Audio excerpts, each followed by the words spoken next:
welcome. Come on in. Pull up a chair, have a seat, sit down, get your favorite beverage. Go ahead, I'll wait. No, I'm just kidding. I won't wait. Push pause. I'll be here when you get back. See? Look, I'm back. And here I am.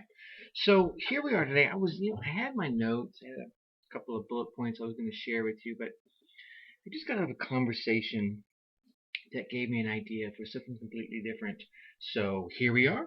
A little impromptu action. Don't know where this is going to go, but I think it's going to go somewhere kind of cool.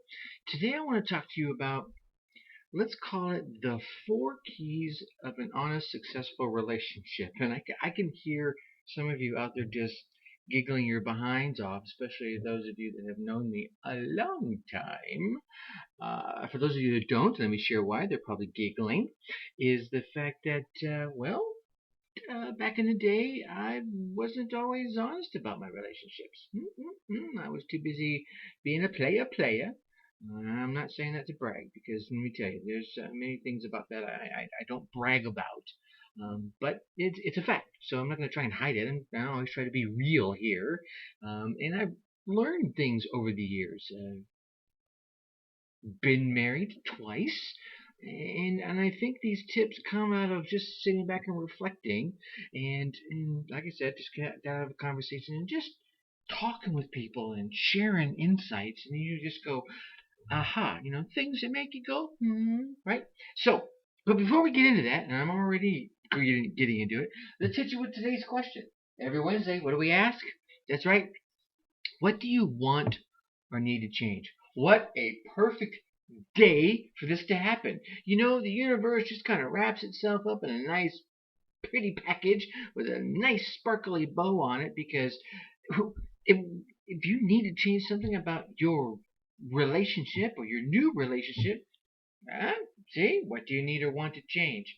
But it's not just that. It could be anything else in your life. I mean, do you need to change your job? Do you want to improve your life? Do you need to lose weight? Do you need to drink more water? Do you need to drink less of something else? Do you need to smoke less? Do you need to not smoke at all? Well, whatever it is that you need and want to change, I want you to ponder that. Like I've said before, I try to pull these questions at you every day of the week. For my premium members, I get them Monday through Friday. For our free folks here, I move the days around sometimes so that you get an idea of what the different questions are. The idea is that through the course of the week, the questions just can make you go, yeah. And it might not make you do it right now. It may be 2 weeks from now before it goes, boom, and it hits you. You know what Tracy said, what is it I want or need to change? Right? So just think about it as you're going through your week. Yeah? Okay. So, one more shameless plug before we move on. Like I mentioned to you yesterday, I'm stepping up onto my bike. Whew, man, it's been a while since I've been on a bike. Luckily, it's a speed bike. It's a nice Mongoose mountain bike. I think it's got 18 speeds on it. I think it's got 18 speeds on it, so it's going to make the ride a lot easier. But I'm doing a 50-mile cure for cancer ride. It's called Pelotonia.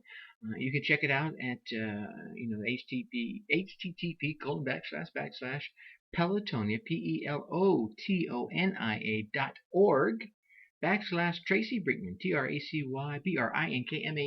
If you can't remember all that, which you may be driving and you won't remember it later, I'll put the link down in the show notes. You can just click on it. And why am I telling you? I'm telling you because, well, gosh darn it, it takes money to cure cancer, and that's why I'm going for the ride, trying to raise a few dollars for the folks there. I've got a couple of folks that have already stepped up. Thank you, Diana. I really appreciate it. Looking for the rest of you. Come on, give $1, give 50 cents, give $2, give 5. I don't care what you give. Just give. It's not for me. It's for those folks suffering from cancer, and we're going to try and help them do it. All right. So now, those questions, the keys. We talked about questions yesterday. The keys to an honest, successful relationship. Starting a new relationship can be difficult. Let's be honest, right? We've all been there. And maintaining a relationship can be even more difficult depending on where you are in that. And I think relationships go through cycles. So where you are in that cyclical pattern, you could be at a high, you could be at a low, you could be at a stagnant point, need to stir it up a little bit. But here it is. What it boils down to, it takes a great deal of time and effort. There it is. right? You can stop listening now. No, I'm just kidding. See, what I want to get to in this particular show in the next 10 minutes or so, hopefully a little less than that because we just crossed the 5-minute mark, is if you leave important details out in the first few informative conversations, there's nothing but a rocky road ahead of you. And I don't mean the ice cream, ladies and gentlemen. There will be nothing sweet and packed with marshmallows that if you hide who you are. Because guess what? It's going to come out. And we've all seen it. We've seen it in the movies. We've probably experienced it in our real life. You meet somebody. Oh, look how beautiful she is. Now she's dressed and she's all dressed to the nines. And you meet her at some club or at some event where generally you dress to the nines, right? And you start talking and everyone's got on their best face, right? And you're being on your best behavior and you ask them out on a date. You go on a date and still on their best behavior. But over time, right, the layers start to peel back. See, here's the thing. You want to start with a strong foundation of friendship, huh? Right? For me, I want that special person in my life to be my best friend. And I have one best friend right now. Been my best friend since I was like 15, 16 years old. Still my best friend to this day. That is a long time. Okay? Now, and on top of that best friend, that friendship, maybe they're not your best friend, but they're a really super, super close friend. They should be your best friend. That's a personal opinion. Take it away you want to, right?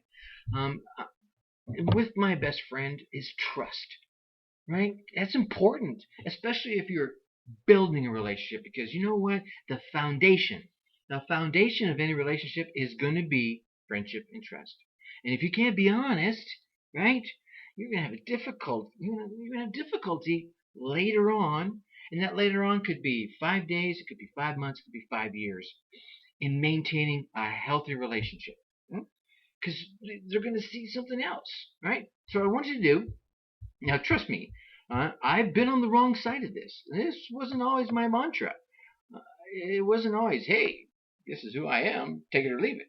I just wasn't all that sure of myself. I mean, there was back in the day where I would tell stories. Oh my God, I would tell some stories to impress. And it worked. It always worked. Right? I could tell some stories.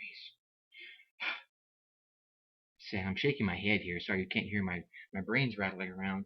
I say that, and I'm a little ashamed of myself, but I've learned, thank God.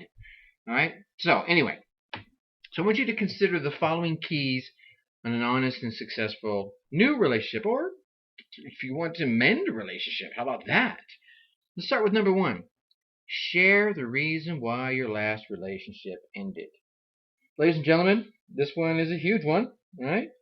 However, let me put a little caveat on this. This is not something you do on the first date, right? Because let me tell you, the studies have come back that one of the things that most ladies and gentlemen hate hearing about on the first date is, yep, you guessed it, the ex.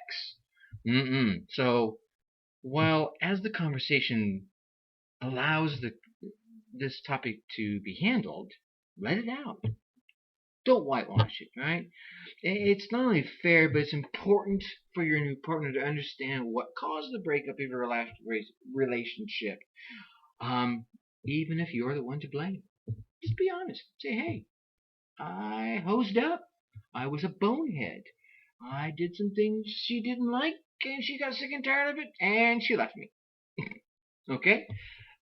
The person that stays with you after you're being that honest is probably going to be a really good friend to you. And what we talked about, friendship and trust, your honesty and candidness will be appreciated. And if that relationship doesn't bud beyond anything else but a friendship, they will respect you for that alone.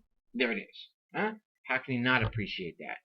It shows the person that you're remorseful about what you did in the past. You are remorseful for your mistakes, right? You did learn from them, right?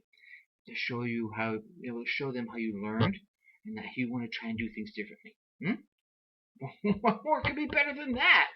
And by sharing some of your challenges, you yourself are openly admitting them to yourself, let alone the person that's sitting across the table from you. And it's going to help you avoid making the same mistakes. All right? Here's the thing. If the new person doesn't stick around after this single topic, this single one right here, after your little outpouring, chances are they're not the air quotes here. You can't see them, bunny ears with the fingers, the one, right? But don't worry, your match is still out there waiting for you, all right? Yeah, they're there. All right, number two. All right, we're 10 minutes in. I only got number two here. Tell them what you're looking for in a relationship. Ah, oh my God, this one is so simple. So, what are you looking for? And then people say, oh, I'm just looking for a soulmate. This and the blah and B, all these. No! Tell them what you're looking for. Don't paint the false picture and don't be vague. Because let me tell you, if you don't know what you're looking for, you're not going to be able to convey it. And guess what? You're probably not going to find it. Take a minute. Sit down with a piece of paper and write what you're looking for. I did an exercise with this with a gentleman. Oh gosh, this would have been a long time ago. He was one of my first coaching clients, and he was going through a breakup, and I knew both of them, Mandy and David, as a matter of fact. And so it was kind of a weird situation. But he kept saying, I'm looking for the perfect woman. And I said, well, describe the perfect woman. And what was funny is we sat across the table from each other. We were having a lunch outing, and he was describing his perfect woman, and not one point that he made about his perfect woman was his ex. Not one. He wanted a woman with long hair. Mandy had short hair. He wanted a woman that was strong, yet wanted the man to be the man of the house. That was not Mandy's style. All these different little factors, and he was like, wow, I never thought about it that way. And luckily, after, and I'm not going to say it was all my doing because it wasn't. It was him just, a little introspective. He found what, well, I knew him for probably a couple of years after that, and they were still together. The perfect woman, probably about 2 months after we had this meeting, and he was quite happy about it. So, you need to know what you're looking for in a relationship, in your mate, what you want them. And then when someone says, hey, what are you looking for in a relationship? Guess what?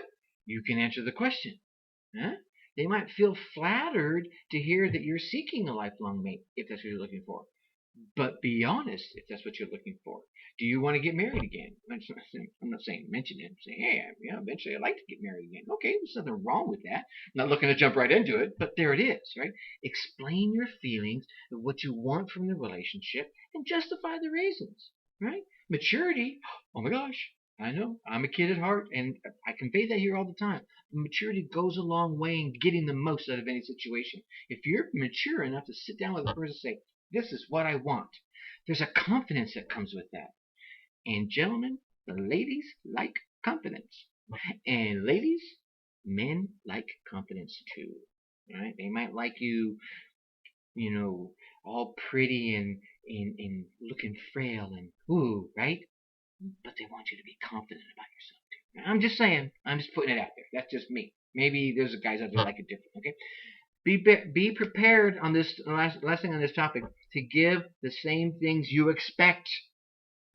All right? So if you want A, you better be ready to give A. Don't say you want someone that will pay attention to you 24/7 if you're not willing to do the same thing in return. That is not fair. Relationship, two-way street. There it is. I said it. Okay? So, and trust me, and like I said, there's a number of you that know me very, very personally and know that I've made these mistakes, so I'm trying to learn from them. So I'm sharing these learnings. All right, got a couple more to go, and we're running out of time. Number 3, divulge your strengths. We all do. We all can do this one really easy. But then, divulge your weaknesses. Life is a yin and yang, ladies and gentlemen. It's natural to want to put your best foot forward. I know, huh? You want to court someone. You want to woo them. You want to wow them. But the easiest way to lose a person's trust is portray yourself as someone you are not. Yeah. Someone says, dude, you are so sweet. And it just happened to be a flash in the pan to say, well, I'm really not all that sweet. Just that, right? So reveal your weaknesses. Show your vulnerability. Vulnerability goes a long way to inspiring trust. Here's the cool thing. I think people that have exposed their vulnerability in the past and been hurt try to shut off. And I get that. And we get hurt and the wounds heal and scars form and it's a little hard to be vulnerable again. But to love deep, you've got to open up. Huh? You got to let your new partner that you don't always have the best advice, huh? But you're the best listener in the world. Okay? And I can tell somebody, I'll listen to you all day long. I can give you advice based on my experience. Let me tell you, some of my experiences have been a little dark. And my advice will be a little tainted because of that. Or my advice in this area, really? I can tell you what's great to do, doesn't mean I've done it. Right? I'm trying to learn from my mistakes. That's why I'm sharing these bits of information. Okay, explain that you sometimes require a little encouragement to pursue something. Get a little motivation, right? Maybe it's something you've always dreamed about. Maybe it's something that's a little intimidating to you. You've always wanted to try, but haven't. Right? A good friend, a trusted partner, someone you're willing to spend the rest of your life with, or at least a really long time, will help motivate you. Friendly, right? Politely, right? Whatever it is that motivates you. Anyway, so that's another one. Number 4, and the last one here, and I'm running over, but like I said, this is impromptu, so I'm just kind of blurbing off the top of my head. I'm sorry if it's kind of babbling. Go with the flow. Work with me here, all right? Number 4. This is a big one, and I've been guilty of this. Avoid sacrificing your morals for the sake of love, or for the sake of a relationship, or, oh God, here, let me just put it out there, for the sake of sex. Huh? Oh, ladies and gentlemen of all ages, avoid sacrificing your morals, your deeply held beliefs for sex or love, or a job even. Anyway, let's get back on topic here. Even if you feel your new love interest is oh my God, is a godsend. Oh, right? You can just hear the angels sing, the skies open up, and the beams come down when they walk into a room. It's still important that you're honest on certain issues that you will not tolerate. These things, ladies and gentlemen, these are deal breakers. Right? And don't bend. I mean, they're your morals. If it's something you have believed all your life, why is it going to change just because she wears the perfect outfit, has the perfect body, in those high heels, with that long hair, and those piercing blue eyes, and that California tan? Why? You shouldn't, and neither should she for you, right? And so don't ask her to break her morals either, ladies and gentlemen. All right. So, here's the thing. Once you get these things out and open, there's a choice, right? It's easy. Yes or no. Can I deal with not pushing them into that area because that's something they just will not do, right? That's when you start finding out if it's real. If the person understands your morals and respects your position, real. And here's the thing. If you lie about it now and want it later, right? If you hide that part of you deep inside and don't show it, and they don't know about it, but it's a hunger inside you, and then you share it with them later, and they're like, oh no, dude, there's no way. I can't do that. That is, that's just nasty. You want to do what? Then you're just going to have to tuck that away for the next 20 years. I'm just saying. So it's important that you express your emotions with your new friend. Well, let's call him a friend right now. Your new lover, your new mate-to-be. It's important you express those emotions if they do something you don't like, so that you're clear to them, so that it won't happen again. Oh, man, boy, if you ever do that again, that's not going to happen. You and me, cut, done right now. Okay? See, you have to remember, your beliefs make up who you are as a person. Your beliefs form your values. Your values form your actions. And if someone starts getting in there and messing with your beliefs and your values, they're changing who you are as a person. And if you want to change, that's fine. I mean, if you believe in murder today and they come in and say, oh, no, murder's wrong, well, then I get that. Okay? But I want you to avoid becoming somebody else for the sake of love, or like I said, let's be honest, for the sake of sex. All right? So there you are. Four little tips, a little something to learn from. And I'm not saying I'm perfect. I'm just saying I've made these mistakes, ladies and gentlemen. Let's not do them. And that's my goal, is to not make these mistakes again as I walk out of, like I said, I've been married twice. As I walk out of that, not too long ago. You've heard the episodes. It wasn't all that long ago. Yeah, don't want to make them again. So I'm trying to stand on these, and hopefully you, as my audience, will hold me to it. I know my friends will. See, the sooner you address potential problems in an honest way, in an open way, the closer you'll be, right? And the faster you'll build that strong, healthy relationship that you're looking for, that you're hungering for with that special person. And you know what? Here's the cool thing. If that special person doesn't become a lover or a wife or a husband or a boyfriend, they could become someone really close and special to you. And like I said, I have one of those, and I cherish Robbie like you would not believe. He's my brother. He's my brother from another mother, and I say that jokingly, but I mean that. Would kill or die for that gentleman. See, honesty, they say, is always the best policy. I would agree with that. There are times when you don't want to be honest to a point of being rough. There are times when you can, tailor your honesty. I'm not saying lie. I'm saying tailor your honesty, and so you can share the message without hurting. All right. Oh, I was just being honest. Well, yeah, but you cut my heart out. I mean, you probably could have said that a little better. But hey, that's another story for another episode. See, if being honest doesn't give you the results you want, maybe it wasn't meant to be. And with that, I think that means there's probably something better out there for you, something better in store for you, something where you can say, look, this is who I am. This is what I want. This is what I'm willing to give. These are my pros. These are my cons. And these are the things I will not sacrifice for anyone. And if they look at you and say, all right, I'm cool with that. Well, then grab a hold of their hand and start walking down the beach and chatting some more. Right? With that little melodrama closing, I'm going to leave you as I always do with think successfully. Take action. I'll talk to you tomorrow.